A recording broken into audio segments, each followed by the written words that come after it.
அஸ்ஸலாமு அலைக்கும் ரஹ்மத்துல்லாஹி வரகாத்துஹு.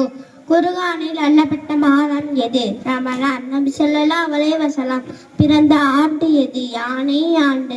குர்ஆனில் பெரிய சூரா எது? சூரா பகரா. நபி ஸல்லல்லாஹு அலைஹி வஸல்லம் பிறந்த ஆண்டு எது? யானை ஆண்டு. ஈமானின் கடமைகள் எத்தனை? 6. குர்ஆனில் பெரிய வசனம் எந்த சட்டத்தை பற்றி குறிப்பிடுகிறது? கடன். நபிமார்களின் தந்தை என்று அழைக்கப்பட்ட நபியார் இப்ராஹிம் அலைஹிஸ்ஸலாம். நபி ஸல்லல்லாஹு அலைஹி வஸல்லம் அவர்களுக்கு கடைசியாக செய்த அமல் என்ன?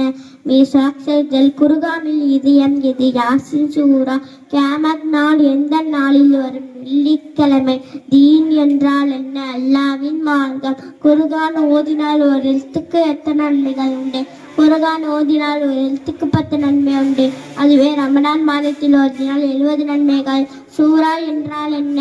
குர்ஆனில் பாகம். தொழில் ஹராமான நேரங்கள் எத்தனை?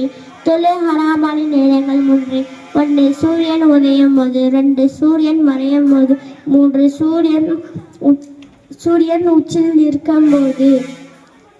பாடல். தம்பி தங்கே வாருங்கள், செய்ய இடத்தில் அமருங்கள், அவுது பிஸ்மை கூறுங்கள், அழகாய் குர்ஆன் ஓதுங்கள், நிறுத்தி ஓதுங்கள், நெஞ்சில் பதிய ஓதுங்கள், ஓதி மிதித்த பின்னாலே அழகாய் வீட்டுக்கு செல்லுங்கள். அஸ்ஸலாமு அலைக்கும் ரஹ்மத்துல்லாஹி வரகாத்துஹு.